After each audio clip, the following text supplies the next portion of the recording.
Welcome to Part 5 of the Whitman Ball Murder. Visit brooksaudiobooks.com for an awesome collection of unique, full-length audiobooks. And be sure to subscribe to be notified when new books are released. Chapter 17. A few days later, 3 men gathered in the district attorney's office. 2 were officials, the district attorney himself and our old acquaintance, the inspector. The 3rd was Detective Sweetwater, appointed by them to keep an eye on Mr. Harper. Sweetwater had just arrived in town, evident from the gripsack he had plopped in a corner upon entering, as well as his disheveled appearance that suggested he had rushed out without much time for grooming. Yet these details hardly mattered against the surprise his demeanor created. Though he was a sturdy fellow, he looked curiously nervous and unwell, so much so that after a brief greeting, the inspector asked him what was wrong, and if he had experienced another incident like at the Sinclair house. Sweetwater firmly replied no, explaining instead that it was the news he carried that had him rattled. He scanned the doors and windows before leaning in closely over the table where the 2 officials sat, lowering his voice to whisper 5 words. The effect was immediate and distressing. Both men, seasoned as they were by their grueling responsibilities, flinched and paled, mirroring Sweetwater's worry. The district attorney exchanged a quick look with the inspector, then stood and locked the door. This serves as the lead into the story I am about to share, told not from his voice, but rather how it was later recounted to me. I confess the language is predominantly my own. The detective had just been with Mr. Harper at the coast of Maine. The reason for this will soon become clear. His assignment was to shadow this gentleman, and shadow him he did. Mr. Harper was an imposing figure, hard to approach, and preoccupied with some heavy burden. But this detective was resourceful, and during the trip he managed to render some small service that caught the attention of the distinguished man. Having accomplished this, he seized the opportunity so well that the 2 soon developed a strong rapport. Sweetwater discovered that the Englishman lacked a valet, and feeling quite out of place without one, was noticeably uncomfortable. This insight gave Sweetwater his cue. When he learned that the gentleman needed assistance solely for this trip, and not for personal care, he expressed a sincere eagerness to take on the role, and impressed his new acquaintance with his capabilities. By the time they reached sea, he had secured the position. He considered it a fortunate turn of events, though he had no idea just how significant this stroke of luck would prove, or how many adventures it would lead him into. Once they arrived at the small station where Mr. Harper had instructed him to wait, Sweetwater observed 2 things: the man's complete ineptitude in practical matters, and his intense desire to observe everything around him without revealing himself. There was a peculiar method to this curiosity, perhaps too much of one. Women held no interest for him. They could come and go without drawing his attention. However, when a man approached, he would flinch, but then show a keen interest as soon as he felt it was safe to glance back. This convinced Sweetwater that the Englishman's mission had something to do with a man whom he both feared and longed to meet, a suspicion that was later confirmed. As they were leaving the station with the other arrivals, Mr. Harper turned to him and said, "I need you to find me a room at a very quiet hotel. Once this was done, you are to seek out the man whose name is written on this paper. Once you've found him, figure out a way for me to observe him closely without him noticing me. Complete this task, and you'll earn a week's salary in just 1 day." Sweetwater, brimming with excitement and determination, things were looking very promising indeed, took the paper and tucked it into his pocket. After that, he set out to find a hotel. It wasn't until he located what he was after and settled the Englishman into his room that he dared to open the precious note and see the name he had been pondering for the past hour. It wasn't the name he had expected, but it was close: James Wellgood. Now aware that he had a delicate situation to manage, he readied himself, driven by his usual enthusiasm and caution. He wandered into the street and strolled toward the post office first. The train he had just arrived on had been a mail train, and he presumed that half the town would be there. His assumption turned out to be right. The store was bustling with people. Taking his place in the queue before the post office window, he waited his turn, and when it was finally his, he loudly announced the name that had become his mantra, James Wellgood. The man behind the counter was familiar with the name and reached for a box that was stacked particularly high, but then paused and shot Sweetwater a keen look. "Who are you?" he inquired. "A stranger," Sweetwater replied quickly, "seeking James Wellgood. I thought you might be able to direct me to him, given that his letters come through this office." "You're wasting another man's time," grumbled the postmaster, likely referring to the person whose elbow Sweetwater felt jabbing into his back. "Ask Dick over there. He knows him." Relieved to redirect his query, Sweetwater turned to seek out Dick. He felt a surge of satisfaction when Dick, a guy with a squint who was always sneaking sugar, told him that Mr. Wellgood would likely be stopping by for his mail any moment now. That's his buggy parked in front of the drugstore across the street. So he had caught Jones, former waiter, right off the bat. Lucky, he thought to himself. What a stroke of luck. Leaning against the doorframe, he kept an eye out for the owner of that buggy. He had learned, like those in his line of work often do, that the New York police were secretly on the lookout for this very man. Some even suspected him of being Sears himself. Soon enough, he would come face to face with the man whose footsteps he had followed through the Sinclair house just a few nights earlier, and whose actions had nearly put him at the brink of starvation. A dangerous character, he mused. I wonder if my instincts will lead me to recognize him. I wouldn't be surprised. They've done so well for me many times before. It seemed they were serving him well now, for when the man finally appeared on the crosswalk between the two buildings, Sweetwater felt a wave of uncertainty, almost like dread. There was nothing in the man's appearance to provoke fear, yet he believed it to be an instinctive recognition. He watched closely and managed to catch a fleeting look from the man. It was enough. The man was nondescript, ordinary in looks, clothing, and demeanor, but his eyes were a different story. There was nothing ordinary about that gaze. It was a warning sign. The stranger had glanced at Sweetwater as he walked by, but Sweetwater was just as unremarkable, and he didn't stir any worry in the man. He simply whistled his way into the store and soon came back out with a bundle of mail in hand. The detective's first instinct was to take the man into custody as a suspect wanted by the New York police. Yet, he reminded himself he had no warrant to do so. Instead, he realized he would be better off focusing on his current task, bringing this man together with the Englishman and observing what happened. But how could he do this given the conditions set by Mr. Harper? He knew nothing about the man's situation or his standing in town. How could he secure his cooperation in a plan that was likely as mysterious to the man as it was to him? He could stop the stranger in the street with some reasonable excuse, but that didn't guarantee he could convince him to come to the hotel where Mr. Harper could meet him. Wellgood, or Sears, as he believed him to be, was seasoned enough not to be tricked by any obvious ploy. Sweetwater watched as the man drove away without making any progress towards his goal. But that didn't concern him too much. He had the whole evening ahead. Stepping back into the store, he took up a position near the sugar barrel. He noticed that during the pauses in weighing and tasting, Dick loved to talk. If he approached the conversation with finesse, perhaps he could get him to speak about Wellgood. He approached the task skillfully, and it paid off. He learned surprising details about the man. Back in New York, he was known as a waiter, or perhaps more accurately, a steward. However, here, he was making a name for himself as a manufacturer of a patent medicine aimed at revitalizing humanity. He had not been in town long and was still somewhat of a newcomer, but that would change soon. He planned to stir things up, money flowing in for this, money for that, a horse when others would walk, and the post office. Well, that alone made the place worthwhile. Then there were the drugs he was ordering in bulk. Those boxes over there belonged to him, ready to be taken to his factory.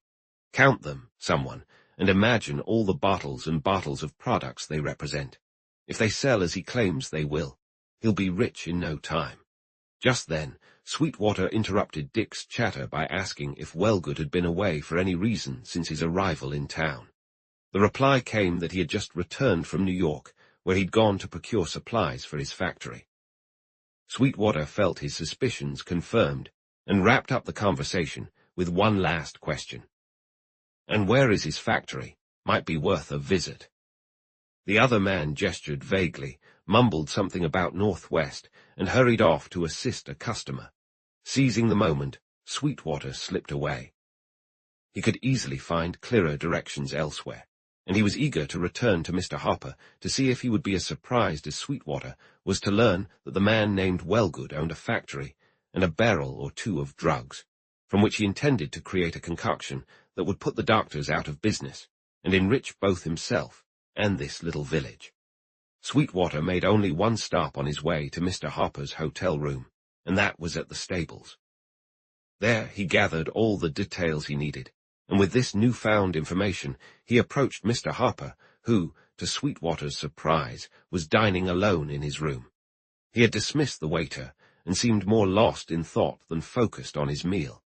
However, he looked up eagerly when Sweetwater entered and asked for news.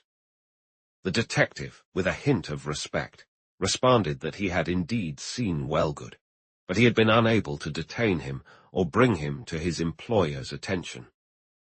"He's a patent medicine businessman," he elaborated, "and he makes his own remedies in a house he's rented about half a mile outside of town on a quiet road." "Wait, Wellgood, the one named Wellgood," Mr. Harper exclaimed, his surprise clear as if it had been anticipated. "Yes, Wellgood, James Wellgood. He's the only one here." "How long has he been in town?" the statesman asked, after a brief pause of noticeable unease. "Just 24 hours this time. He was here before when he rented the house and made all his plans." "Ah." Mr. Harper abruptly stood up, his demeanor shifting. "I need to see him. What you've told me makes it even more urgent for me to see him. How can we arrange this?" "Without him seeing you?" Sweetwater asked. Yes, definitely without him seeing me. Could you knock on his door and keep him talking for a minute while I discreetly observe from the carriage, or whatever we can procure to get there? Just a glimpse of his face would be enough for me.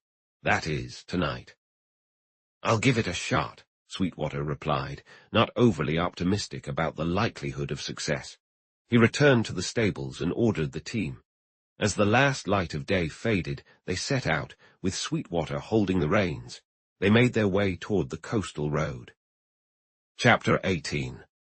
The road had once been a bustling highway, but the ever-changing tide had washed away many of its countless bridges, prompting the construction of a new one further up the cliff, which now carried the life and commerce of the small town. Many old landmarks still stood, shops, warehouses, and even a few scattered homes. However, most of these places lay abandoned, and those that remained in use were so neglected that it was clear the entire area would soon be surrendered to the encroaching sea and the circumstances that came with it. It was that eerie time of late twilight, when outlines grew indistinct and the sea and shore blended into a uniform grey. A quiet stillness hung in the air. The waves lapped gently, almost lazily, yet they were so close to the level of the road that even the strangers could tell the tide was at its peak and would soon begin to recede. They quickly passed the last deserted house, leaving the town proper behind them. Now only sand and a few rocks separated them from the vast expanse of the ocean, which at this point swept into a small bay, shielded on either side by rocky outcrops. This formed the harbor at sea. The silence was palpable. They encountered just one horse-drawn cart, and Sweetwater scrutinized the team and its driver closely, but found no cause for concern. They were now half a mile from sea, clearly in a desolate stretch of land. "A factory around here," Mr. Harper spoke up for the first time since they'd set out. "Not far from here," Sweetwater replied curtly. Just then, as the road took a bend, he leaned forward and pointed to a building perched on the right side of the road, its foundations almost submerged in water. "That's it," he stated. "They described it well enough for me to recognize it when I saw it." "It looks like a hideout at this hour," he chuckled. "But what can you expect from a place that sells those dubious medicines?" Mr. Harper fell silent, gazing intently at the building. "It's bigger than I thought," he finally said. Sweetwater was taken aback, but as they moved closer and their perspective shifted, the building didn't seem all that imposing, and Mr. Wellgood's part of it seemed even less impressive. It was essentially 3 stores under one roof. 2 were boarded up and clearly vacant, while one had a light glowing in the window. This was the manufacturing area. It occupied the center space and had an acceptable appearance. Along with the lighted lamp, there were a few packing boxes scattered on the small platform out front and a horse, making soft sounds, tied to a post across the street, hitched to an empty buggy. "I'm glad to see a light," Sweetwater muttered. "So, what's our next move? Is it bright enough for you to see his face if I can get him to the door?" Mr. Harper looked taken aback. "It's darker than I realized," he admitted. "But call for him, and if I can't see him clearly, I'll signal the horse to stay put, and you can bring this Wellgood over. Don't be surprised if I take off before he gets to the buggy. I'll circle back and pick you up further down the road." "Understood," replied Sweetwater, casting a sidelong glance at Mr. Harper's unreadable expression. "Let's do it." With that, he jumped down and approached the manufactory door, knocking firmly. No one answered. He tested the latch. It lifted, but the door didn't budge. It was locked from the inside. "Odd," he murmured, glancing at the waiting horse and buggy, then up at the glowing window just above him. "Guess I'll call out." He shouted the man's name. "Wellgood. I say, Wellgood." There was no reply. "Looks bad," he muttered to himself. Taking a step back, he glanced up at the window. It was shut, but there were no shades or curtains to block the view. "Do you see anything?" he asked Mr. Harper, who was peering through the small window in the buggy top. "Nothing." "No movement in the room above? No shadows at the window?" "Nothing." "Well, this is certainly strange," he returned, continuing to call for Wellgood. The tied-up horse whinnied, and the waves lapped softly against the shore. That was all, apart from Sweetwater's frustrated curse. As he came back, he took another look at the window, then made a gesture toward Mr. Harper and turned the corner of the building, inching his way along its side in an attempt to reach the back to see what it held. But he stopped short. After just 20 steps, he found himself on the edge of the bank. He understood now why the building had seemed so large from a distance. The rear was supported on piles, making it extend farther back than the combined width of the 3 stores. At low tide, it might be reachable from below, but right now, the water was almost level with the tops of the piles, leaving no way to approach except by boat. Frustrated by his lack of progress, Sweetwater returned to the front, and finding everything unchanged, he resolved to try something new.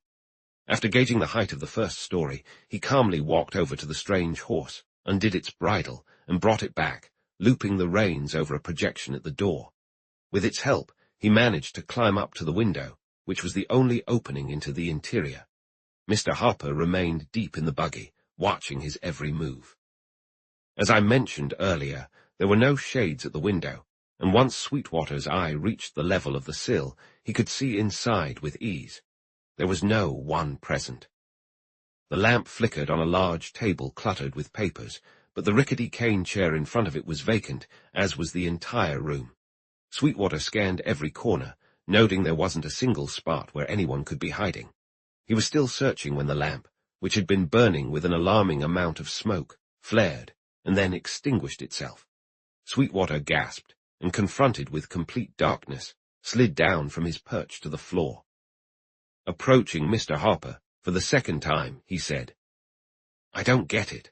That guy is either laying low or he's left, letting his lamp die out too. But whose horse is that? Just a moment while I tie him up again. It looks like the one he was driving today. It is the same one. Well, he won't just leave it here all night. Should we wait and see if he comes back to unhitch it, or would you prefer to head back to the hotel?" Mr. Harper took his time to reply.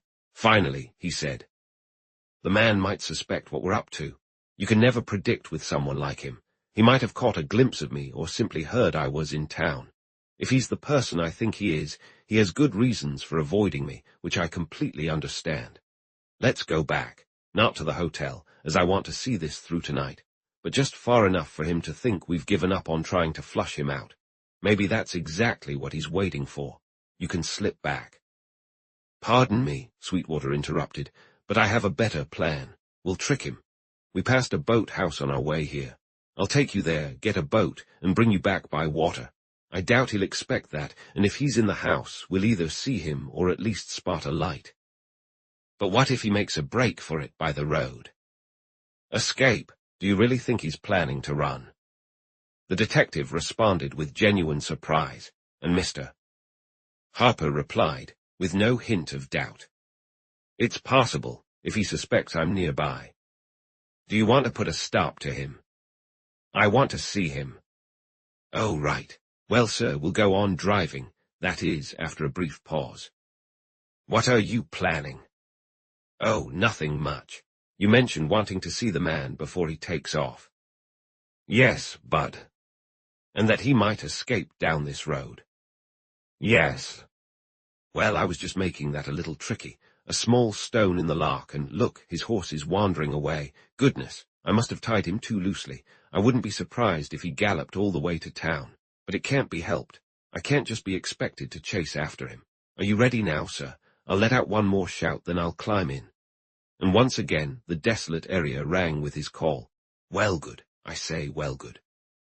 There was no response, and the young detective, temporarily posing as Mr. Harper's trusted servant, jumped into the carriage and turned the horse's head towards sea. Chapter 19. The moon was high in the sky when the small boat carrying our young detective and Mr. Harper glided into the bay, approaching the so-called factory of Wellgood. The expected light by the waterside was missing. Everything was shrouded in darkness, except for the windows that reflected the moon's glow. This was quite the disappointment for Sweetwater, if not for Mr. Harper. He had anticipated seeing signs of life in this area, and the absence of any activity only heightened the feeling that they might have ventured out on a fool's errand, better off sticking to the road. There's no promise here, he muttered. Should I row in and try to land?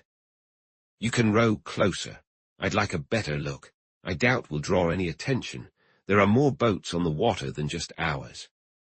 Sweetwater was taken aback. As he glanced around, he noticed a launch or some small steamer anchored not far from the bay's mouth. But that wasn't all. Between them and the launch was another rowboat, similar to their own, gently resting in the moon's wake. I'm not comfortable with so much company, he murmured. It feels like something's brewing, and we might not want to get involved. Quite possible, Mr. Harper replied grimly. But we can't turn back, not until I've seen. Sweetwater didn't catch the rest. Mr. Harper seemed to regain his focus. Row closer, he ordered. Get under the shadow of the rocks if you can. If that boat is meant for him, he'll show himself, though I'm not sure how he'd board from that bank. It certainly didn't seem feasible. Still, they waited and watched with patience for what felt like an eternity. The boat behind them remained still, and no movement was visible towards the factory.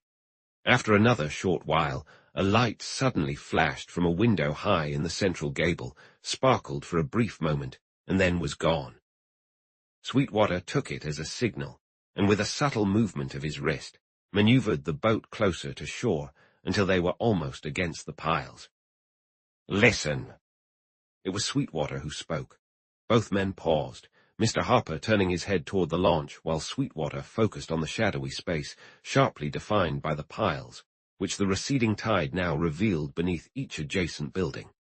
In the past, goods had been shipped directly from these stores, a fact he'd learned in the village. He hadn't quite understood how the shipping was done from his earlier inspection of the building, but he thought he could piece it together now. At low tide, or better yet, at half-tide, it seemed possible to access the extension's floor, and if there was a trapdoor there, the mystery could be unraveled. That would also explain the boat lingering nearby, the signal light, and the sound he was starting to hear, footsteps on creaking planks. I don't hear anything, Mr. Harper whispered from the other end. The boat is still there, but no one has touched an oar. They will soon, replied Sweetwater, as he picked up the faint sound of clanging metal echoing from the empty spaces in front of him. Duck down, sir. I'm going to row under this part of the house. Mr. Harper probably wanted to object, and rightly so. There was hardly 3 feet of space between them and the boards overhead. but Sweetwater was so quick to act that Mr. Harper had no choice. They were plunged into complete darkness, and as Mr. Harper crouched at the stern, his mind must have raced with uncertainty. Was this sudden plunge into the shadows an escape or a pursuit? Knowledge came swiftly. The sound of a man pacing above was growing increasingly clear. As he wondered about their situation, Mr. Harper turned his head as much as he could toward the noise, his eyes staring blankly into the gloom, when Sweetwater leaned closer and whispered, "Look up. There's a trap. He'll open it any minute. Keep an eye on him, but don't say a word, and I'll get you out of this." Mr. Harper tried to respond, but his voice was drowned out by the long, creaking sound of hinges moving slowly somewhere above them. Shadows that had seemed dark now grew even darker. Sound filled the air, but sight remained elusive. The heavy breath of someone exerting themselves revealed a nearby presence. Yet this person was working in a dark room with closed windows, and Mr. Harper likely felt he understood little more than he had before when, quite suddenly, a face emerged from the overhead darkness. It was so pale, every feature sharply defined by the bright light Sweetwater had cast upon it, that it looked like the only thing in the world to the two men below. In an instant, it disappeared, the light that had shown it fading away. "What's that? Are you there?" a gruff voice called down from above, sounding anything but reassuring. There was no reply. Sweetwater had already pulled on the oars and propelled the boat out of the perilous cove. Chapter 20. "Are you satisfied? Did you get what you wanted?" Sweetwater asked once they were well away from the shore, and the voice calling from the chasm they had left behind. "Yes, you did well. It couldn't have been handled better." After a pause that felt too long and contemplative for Sweetwater, who was burning with curiosity, if not something deeper, he ventured, "What was that light you used? A match?" Sweetwater stayed silent, unsure of how to explain the electric torch he carried as part of his detective gear. Revealing it would give away too much, so he let the question slide and turned the conversation back to Mr. Harper. "Are you ready to head back now, sir? Is our work done here?" he asked, straining to hear and looking ahead, aware that the adventure they had interrupted was far from over, even if their role in it had concluded. Mr. Harper hesitated, following Sweetwater's gaze. "Let's wait," he replied, surprising Sweetwater with his tone. "If he's considering an escape, I need to speak to him before he reaches the launch. No matter the cost," he added after a moment of contemplation. "Understood, sir. What's your plan?" Sweetwater's words were cut off by a sharp whistle from the direction of the bank. As if waiting for the signal, the two men in the rowboat ahead of them dipped their oars and headed toward the shore, steering toward the manufactory. Sweetwater said nothing, remaining poised for action. Mr. Harper also kept quiet, but the tension in his face seemed to deepen under the moonlight as the boat swiftly glided past them and disappeared under the manufactory building. "Now row," he commanded. "Head for the launch. We'll intercept them on their way back." Sweetwater, filled with anticipation, leaned into his rowing. The boat surged forward, and in a few minutes they were far out on the bay's waters. "They're coming," he whispered excitedly as he noticed Mr. Harper's expression. Harper looked back anxiously. "How much farther should I go?" "Just within shouting distance of the launch," Mr. Harper replied. Sweetwater, gauging the distance with a quick look, stopped at the right spot and rested on his oars. But his mind was anything but still. He knew he was about to witness a conversation of great significance. How much would he hear? What would come of it, and what was his duty in this situation? He was aware that the New York police were after Wellgood, but he held no authority to apprehend him, even if he had been inclined to. "More than I bargained for," he thought to himself. "But I was looking for excitement, and now I've got it. If I can just remain calm, I might gain something from this, if not everything I hoped for." Meanwhile, the second boat was closing in on them. He could see the three figures clearly and spot Wellgood's head among the others. It had a determined look. The moonlight illuminated his face, revealing a man who was far from an ordinary patent medicine salesman or even a catering assistant. This was a man of resilience and cunning, the same one he had faced at Mr. Sinclair's house, with nearly disastrous consequences for himself. Though this realization was unexpected, it did nothing to alleviate the overwhelming sense of helplessness he felt. He could observe but not act. He had to follow Mr. Harper's directions without being able to make any of his own. The detective had to continue to be a mere spectator, though it pained him and stirred a sense of shame in his ambitious heart. In the meantime, Wellgood had spotted them and signaled to his men to stop rowing. "Move it there," he called out. "We're heading for the launch, and we're in a hurry." "There's someone here who wants to speak with you, Mr. Wellgood," Sweetwater called out as respectfully as possible. "Shall I mention your name?" he asked Mr. Harper. "No, I'll handle that myself." Raising his voice, he addressed the other man. "I am Percival Harper of Darlington Manor, England. I would like a moment of your time before you set off." A quick, almost dangerous change flickered across the face that Sweetwater observed with growing concern. But when the other man remained silent and merely waited, Sweetwater shrugged and instructed his rowers to continue. In just a moment, the sterns of their two small boats swung close, but thanks to some skillful maneuvering by Wellgood's crew, Wellgood's back faced the moonlight. Mr. Harper leaned in toward Wellgood, and his face fell into shadow as well.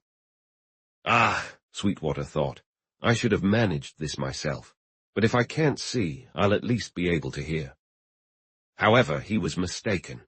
The two men spoke in such quiet whispers that only their intensity was palpable. Not a word reached Sweetwater's ears. "Ah," he thought again, "this is frustrating." He had to stifle his disappointment, and more. Soon, the two men, so different in background, status, and appearance, seemed to come to an agreement. Wellgood withdrew his hand from his breast and rummaged in one of his pockets, producing an item which he handed to Mr. Harper. Sweetwater's heart raced, and his anxiety heightened as he watched every movement, only to be surprised when both men leaned forward over their knees, engaged in an act so secretive that he could glean no understanding of it, until they extended their hands to each other, and he caught sight of a slip of paper, realizing they were exchanging notes. These must have been crucial, as each man quickly turned his note toward the moonlight to read it. Their satisfaction was evident from their subsequent actions. Wellgood tucked his note away, then, without another word to Mr. Harper, gestured for his men to row away. They set off with determination, leaving a trail of silver in their wake. In contrast, Mr. Harper issued no commands. He still held his slip of paper, appearing to be lost in thought. Yet his gaze was fixed on the shore, and he didn't even flinch when the sounds from the launch indicated they were underway. Sweetwater, his eyes hungrily locked on the piece of paper, dipped his oars and began to glide gently toward the section of the beach where a small, twinkling light marked the boathouse. He wished for Mr. Harper to say something, hoping that somehow he might catch a hint of his patron's thoughts. But the English gentleman remained as still as a statue, not moving until a sudden, gentle breeze swept in from the shore, snatching the paper from his grasp and sending it fluttering past Sweetwater, who desperately tried to catch it. It skimmed across the water ahead, glinting in the light for a moment before vanishing beneath the surface. Sweetwater cried out, and so did Mr. Harper. "Is it anything important?" Sweetwater called, leaning over the bow and lunging for the paper with his oar. "Yes, but if it's gone, it's gone," Mr. Harper replied, a hint of distress evident in his voice. "That was careless of me, very careless, but I was thinking about—" He trailed off, visibly shaken, yet he offered no encouragement for Sweetwater to keep trying for the lost memo. In truth, further attempts would have been futile. The paper was lost, and there was nothing left for them but to carry on. As they did, it was hard to tell who felt the greater disappointment. Sweetwater had lost a vital clue, while Mr. Harper, who knew what he had lost. He remained silent, and his noticeably altered demeanor revealed that he was eager to reach land and put an end to this uncertain venture. Upon arriving at the boathouse, Mr. Harper left Sweetwater to settle the payment for the boat and immediately made his way toward the hotel. The man in charge gripped the bow of the boat, ready to pull it up onto the planks. As Sweetwater turned toward him, the side of the boat caught his eye, gleaming in the moonlight. He jumped back, muttering a quick curse as he dashed forward to snatch a small piece of paper from the damp keel. It started to tear in his hand, and part of it slipped away, but he managed to keep the rest by tucking it into his palm, where it remained soggy and possibly unreadable when he encountered Mr. Harper again in the hotel lobby. "Here's your payment," Mr. Harper said, handing him a bill. "I'm really glad I ran into you. You've done a remarkable job." There was a look of concern on his face, and an urgency in his movements that caught Sweetwater's attention. "Does this mean you're done with me?" Sweetwater asked. "That you don't need my help anymore?" "Yes, that's right," Mr. Harper replied. "I'm catching the train tonight. I still have some time left." Sweetwater felt a surge of energy. Offering quick thanks, he dashed to his room, turned on the gas, and peeled the piece of paper from his palm where it had begun to dry. What if it turned out to be the blank side? What if the written part had floated away? He was all too familiar with such disappointments. But this time fortune was on his side. The written portion had indeed vanished, but one word remained, and as soon as he read it, a gasp escaped his lips. He immediately prepared to head to New York on the same train as Mr. Harper. The word was diamond.